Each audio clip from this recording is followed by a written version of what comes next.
Сәлеметсіздер ме балалар? Өткен сабақта біз жарық дегеніміз не, жарық қалай таралатындығын білдік. Ал бүгінгі сабақта біз енді осы жарықтың шағылу құбылысымен танысамыз. Және ол қандай заңдылықпен жүретіндігін білетін боласыңдар. Бүгінгі күнге сіздерге сәттілік тілеймін, яғни бүгін көп қызықты мәлімет аласыңдар. Сабағымыздың оқу мақсаты балалар, эксперимент арқылы түсу және шағылу бұрыштарының тәуелділігін анықтау. Екінші, айналық және шашыранды шағылудың мысалдарын келтіру және түсіндіру. Сабағымызды бастамас бұрын мынандай бір сұрақ қояйын сендерге. Біз айналамызда қоршаған денелерді қалай көреміз?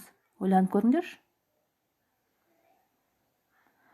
Жақсы, көбіміздің ойынымызға жарық деген сөз келді, иә? Дұрыс. Ендеше осы жарық сәулелері қандай да бір бетке түскен кезде одан жартылай немесе толық шағылады. Кез келген дененің бетіне жарық түсірсе, оның бір бөлігі ол беттен шағылады да кеңістікке тарайды екен. Осы құбылысты біз жарықтың шағылуы деп атаймыз. Ал балалар, қазір осы біз мысалға жарық түскен кезде сол жарық жаңамыз айттық, сол денеден шағылады дедік. Ендеше оны эксперимент жүзінде қарап көрелік. Бұл тәжірибеде жарықтың тегіс беттен шағылуын зерттейміз. Алдымен тегіс айнаны белгілі бір сәуленің жолына қойып, оның шағылуын байқайық. Сәуленің айна бетіне түскен нүктесінен айна жазықтығына перпендикуляр сызық саламыз. Біз бұл сызықты жазықтыққа тұрғызылған перпендикуляр немесе нормаль деп атаймыз. Нормаль мен түскен сәулесінің арасындағы бұрышты түсу бұрышы, ал нормаль мен шағылған сәуле арасындағы бұрышты шағылу бұрышы деп атаймыз. Егер түсу бұрышы үлкейетіндей етіп айнаны қозғасақ, онда шағылу бұрышы да үлкейеді. Түсу бұрышы мен шағылу бұрышы тең екенін айта кетейік. Жарық сәулесі әрқашан түсу бұрышына тең бұрышпен айнадан шағылады. Өте маңызды сипаттамалардың бірі түсу бұрышы мен шағылу бұрышы бір жазықтықта жататыны. Бұл тәжірибеде ол оптикалық үстел жазықтығы болады. Бұл екі тұжырымдама шағылу заңы ретінде белгілі. Жарық айнадай тегіс беттен толық шағылады да, тегіс емес бетке жартылай жыртылып, жартылай шағылады екен. Міне, мынау слайдтан сендер көріпсіңдер балалар. Жарықтың шағылуы диффузиялық және айналық беттен қалай шағылады екен. Диффузиялық беттен егер жарық кедір-бұдыр бетке түссе, одан шағылған жарық шашырайды. Мұны диффузиялық шағылу деп атайды. Ал егер жарық мұқият тегістелген немесе айналық бетке түссе, одан шағылған жарық шоғы параллель шоқ түрінде шашырайды. Мұны айналық шағылу деп атайды. Оны міне көріп отырсыңдар слайдтан. Келесі балалар, жаңағы айтқанымызды эксперименттік жүзінде көрелікші. Міне, айналық бетті алайық. Оған сәулелерді түсіреміз. Қараңдар. Яғни олар параллель шоқтар бойымен таралды. Келесі. Бұдырлы бетке түсірелік жарықты.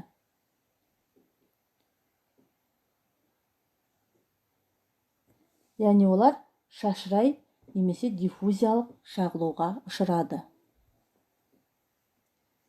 Сонымен айналық бет деп түскен жарық энергиясының басым бөлігін шағылдыратын, яғни жарықты ол түскен ортаға қайта бағыттайтын бетті айтады.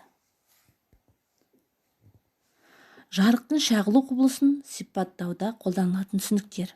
Келесі, балалар, жарық қандай да бір бетке түскен кезде, яғни ол жаңа айтық бір шағылады дедік. Ендеше сол аралықта бізде түсу бұрышы мен шағылу бұрышы пайда болады. Түсу бұрышы деп ай түскен бұрыш, түскен сәулемен екі ортаны бөлуші бетке түсу нүктесінде тұрғызылған перпендикуляр арасындағы бұрышты айтады. Ал шағылу бұрышы ай штрих деп шағылған сәулемен екі ортаны бөлуші бетке түсу нүктесінде тұрғызылған перпендикуляр арасындағы бұрышты айтады. Келесі жарықтың шағылу заңына тоқталайық. түскен сәуле мен шағылған сәуле сәуленің түсу нүктесінен шағылдырушы бетке тұрғызылған перпендикуляр мен бір жазықтықта жатады. Екінші, шағылу бұрышы түсу бұрышына тең. Оны міне мына суреттен көріп тұрсыңдар. Ай тең ай штрих. Шағылуды енді біз қай жерде қолданады екенбіз? Шағылуды біз тұрмыста қолданамыз. Мына суретте көріп отырсыңдар міне. Медицинада, яғни лор, дантист, тіс емдеуге барғанда сендердің тістеріңді көру үшін қандай да бір айна сияқты жылдыраған зат түсіреді мысалға. Ендеше ол жаңағы шағылуды ол жерде медицинада қолданылып тұрған. Келесі, әскери істе қолданады және автомобильдерде осы шағылудың заңын қолданады екен. Келесі балалар, мынандай тапсырмаларды қарастырайықшы. Жарықтың шағылуына тапсырма. Бірінші, допты К, Л, М нүктелерінде көру үшін айналарды қалай орналастыру керек? Ойланып көріңдерші сәл.